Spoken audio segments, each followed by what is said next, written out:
नमस्कार, आप देख रहे हैं आवाज आपका, आपके साथ है MS परदेसी। जी हाँ, मैं जिस रोड के बारे में आपको बता रहा था, बनमनखी धरारा से सीधे खोजरी को जाके मिलती है। 1984 में ये रोड बनी थी, तब से लेकर आज तक रोड नहीं बनी है।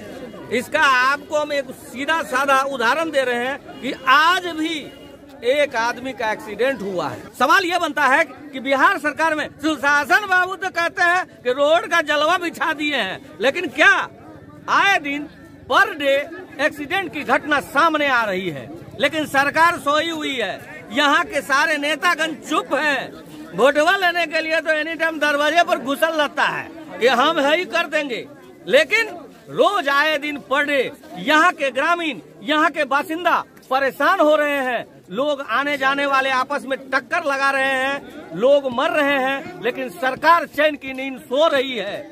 ये जो रोड है 1984 में बने थी, मैं बार बार बता रहा हूं, और आज तक इसका रिपेयरिंग तक नहीं हुआ। जी हां, आपको बता दें, वही रोड है जो रोड बनमनखी धरारा से लेकर कर खोजरी तक जाती है। उसी रोड पर आए दिन सब दिन दुर्घटना होती रहती है। पूर्णिया अररिया के बीच से MS परदेसी। और किस तरीके से रोड है ये हम बताने का प्रयास कर रहे हैं और जानने का कोशिश कर रहे हैं कि इस रोड के बारे में प्रभाकर सर का क्या सोचना है, क्या बोलना है, इस बात पे थोड़ा सा टिप्पणी लेते हैं। जी सर, आप बोलिए, इस रोड पे जो चल रहे हैं, इस रोड में आपके कार को क्या क्या घाटा हो सकता, बोले तो नुकसान हो सकती है, इसका क्या होना चाहिए आने वाले दिनों में? हम आपका तहे दिल से स्वागत करते हैं MS परदेसी साहब, जो कि हमारे न्यूज चैनल के एडिटर महोदय हैं। और मैं एडिटर महोदय को तहे दिल से शुक्रिया करता हूं कि आज हमें ये मौका मिला है चैनल के माध्यम से, या आज इस एरिया की तरफ जो ये विजिट करने का मौका मिला, तो कुछ चीजों से रूबरू करा रहे हैं हमारे परदेसी महोदय जी। और परदेसी साहब का आज जो ये सवाल है कि ऐसी व्यवस्था होते हुए भी आज हमारे इस एरिया का जो है ना कम्युनिकेशन जो रोडवेज का है वो बहुत जर्जर है जी, और जिसके वजह से परेशानी तो होती है। और हमारे साथ साथ इस एरिया के तमाम जनताओं को ये सारे परेशानियों को से लड़ना पड़ रहा है। ये तो आम पब्लिक के हाथ में कुछ है नहीं। आम पब्लिक तो ये जिंदगी से जूझ रहा है और इन सारे परेशानियों से लड़ते आ रहे हैं जी।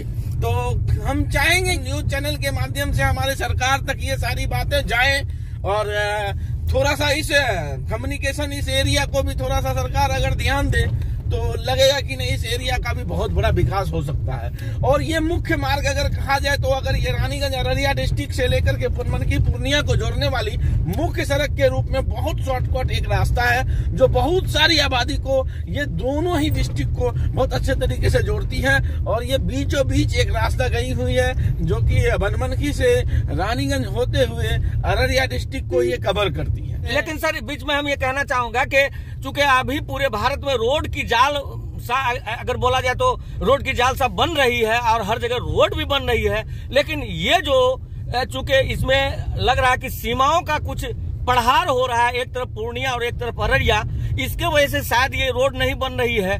तो सरकार को चाहिए कि ये रोड जल्द से जल्द बनावे, ताकि इसके जो बीच में घनी आबादी क्षेत्र जुड़ी हुई है, दोनों तरफ के, दोनों डिस्ट्रिक्ट के लोग, उनको ज्यादा से ज्यादा सुविधा मिल सके। तो सरकार अभी तक क्या कर रही है, क्या सोच रही है इस रोड के बारे में? इस आवागमन, आने जाने वाले इस रोड कम्युनिकेशन को लेकर के जो सवाल आप बनाए हैं, और जहां तक बात सरकार की आती है, तो मेरे समझ में एक सवाल आ रहा है कि एक वाकया समझ में आ रही है कि अगर सरकार अगर इस मुहिम को लेके चल रही है, काम कर रही है, तो मे भी हो सकता है कि सारे कंस्ट्रक्शन पर काम चल ही रहा है और हो ही रहा है, तो हो न हो अब इसकी ही बारी आने वाली हो। सवाल ये उठता है कि सबसे पुरानी रोड है सर, जाकिर हुसैन रोड के बाद अगर कोई रोड की बात करें हम तो ये रोड सामने आ जाती है। नाम इनका आ जाता है, कौन सा चौक है सर? ये हिंगवा चौक कहा जाता है इसको। वाह वाह। हिंगवा चौक पे भी देख रहे हैं कि लोग सड़क किनारे जो है ना, ये सारे चीजें, सब्जी मार्केट, ये क्या क्या बना के रखे हुए हैं, लोग कर रहे हैं। तो बहुत बड़े खुशी की बहुत घनी आबादी है सर यहाँ पर जो। हाँ, लगता है कि ये गांव का कोई नाम लिखा हुआ है। देखिए, हाँ, हिंगवा ग्राम है। मैं थोड़ा सा कोशिश करता हूँ को जूम करके दिखा दूं। वाह वाह, ये हिंगवा ग्राम कहलाता है। ये भरगमा प्रखंड में है और भरगमा प्रखंड के पंचायत नया भरगमा ये कहलाता है। अच्छा अच्छा, नया भरगमा में बहुत बड़ी आबादी है। चलिए, बहुत अच्छी बात है सर जिस कि आज जिस चीज को लेकर के हम लोग अगर अब चिंतित हो रहे हैं तो कहीं न कहीं सरकार भी इस विषय को लेकर चिंतित है, लेकिन थोड़ा सा जागरूक हम लोगों को भी होना पड़ेगा कि हम लोग इस चीज से अवगत अगर कराने की कोशिश करें, जागरूक होने की कोशिश करें, तो शायद हो सकता है कि इस काम में तेजी आ सकती है और थोड़ा सा जल्दी पहल हो जाएगा। और खास करके अररिया जिला के जो बीजेपी अध्यक्ष थे संतोष सोराना जी, उनका भी कहना था कि नहीं ये रोड बहुत जल्द बनेगी, लेकिन अभी तक कोई कार्रवाई नहीं हो रही है। और ये पूर्णिया और अररिया का जो रोड है, यहाँ धरहरा चौक, बनमनखी धरहरा चौक से खोजरी तक इसको बनवाने का काम करेंगे, लेकिन अभी तक नहीं हो पाई है। अगर कार्रवाई होती तो लोग प्रसन्न होते। परदेसी साहब, आप घनी आबादी की बात कर रहे हैं तो देख लीजिए अभी के 4 बजे के समय में देख लीजिए यहाँ कितने सारे लोग यहाँ अपने चौक पे। ये कौन सा चौक है? ये वही हिंगवा ग्राम चौक। एक चौक वो हो गया, एक ये हो गया। जी जी, ये दूसरा चौक हो गया। गांव खेड़ा में आप जानते ही हैं कि कहीं छोटा छोटा चौक चौराहा पे लोग दुकान लगा करके अपना काम करते हैं। जी जी, और लोग रोजमर्रा के जिंदगी में जो सामान लेना चाहते हैं वो सामान लेके खरीदारी करके अपने जीवन यापन को आगे बढ़ाते हैं। जी जी, आप देख सकते हैं किस तरीके से रोड का हालत है, जो जर्जर हाल कहा जाए। अब हम बिल्कुल हिंगवा को क्रॉस कर रहे हैं और आने वाले जो पुल है, इस पुल के बाद पंचायत हरिपुर कला कहलाता है। यहाँ पे LPG gas repairing centre, LPG gas repairing centre, proprietor Kumod Kumar, पता भरगमा, अररिया। जी जी जी। तो आप देख सकते हैं कि किस तरीके से ये रोड पे हम आगे धीरे धीरे चल रहे हैं। जी जी, और ये आप देख चुके गांव खेड़ा का ये जो आप देख सकते हैं कि पुराना यहाँ पे मवेशी का जो एगो हॉस्पिटल होता है वो था पहले, बहुत पुराने जमाने में ये यहाँ पे कार्य करते। अभी सरकार इस जमीन को कहीं न कहीं लीज पे दे दी है।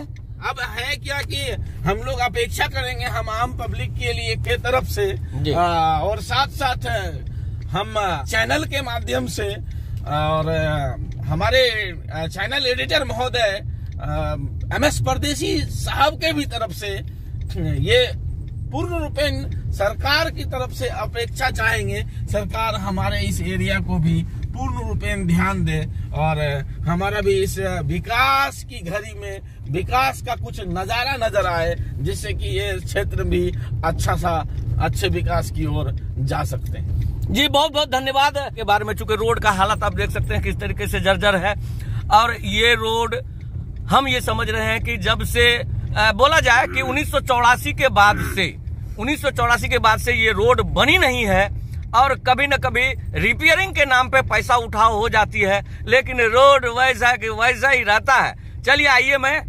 आपको रूबरू कराता हूं हमारे साथी से। सर मेरा नाम प्रभाकर गुप्ता, और सबसे पहले मैं धन्यवाद देना चाहूँगा हमारे जो न्यूज़ चैनल के एडिटर साहब हैं कि हमको इस माध्यम से कुछ बोलने का मौका मिला। मैं ज़्यादा कुछ बोलना नहीं चाहूँगा क्योंकि हम लोग के एरिया में जी जब कभी इलेक्शन आता है तो लोग अपने क्षेत्र के बारे में भली भांति जानते हैं कि मेरा क्षेत्र कौन सा है जी। तो उनको ये भी पता होगा कि हमारे क्षेत्र में रोड कौन सा है जी, ये किनके द्वारा बनना चाहिए, तो उनको जवाब उठाना चाहिए। तो अपने फायदे के लिए तो वो लोग अपना काम कर लेते हैं, बट जब हमारे फायदे की बात होती है तो वो लोग अपने अपने घर में दुबक जाते हैं अपना काम करके। और जैसा कि बताया गया है हमारे मुख्यमंत्री साहब के द्वारा कि सबसे पहले रोड पे वो बहुत अधिक काम कर रहे हैं, तो जो मेन रोड है उस पे काम हो जाता है, बट जो ये लोकल रोड है, और ये लोकल रोड इसको नहीं कहा जाए क्योंकि ये भी एक डिस्ट्रिक्ट को जोड़ने का काम करती है। एक डिस्ट्रिक्ट से दूसरे डिस्ट्रिक्ट को जोड़ने का, पूर्णिया और अररिया। बिल्कुल बिल्कुल सही कहा आपने जी। तो मुख्यमंत्री साहब को इस पे भी ध्यान देना चाहिए, और उनके द्वारा हालांकि हम लोग को भी थोड़ा सा ये करना चाहिए कि आवाज उठा के वहां तक देना चाहिए, ना तो उनको क्या पता कि कहाँ क्या हो रहा है। हम यही कहेंगे कि जो हमारे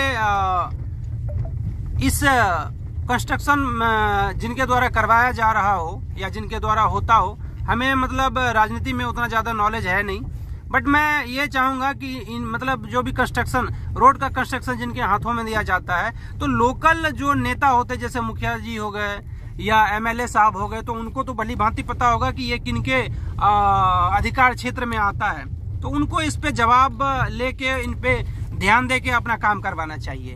जी बहुत बहुत धन्यवाद है आपका भी। और मैं आगे आपको दिखाता हूँ कि रोड का स्थिति क्या है।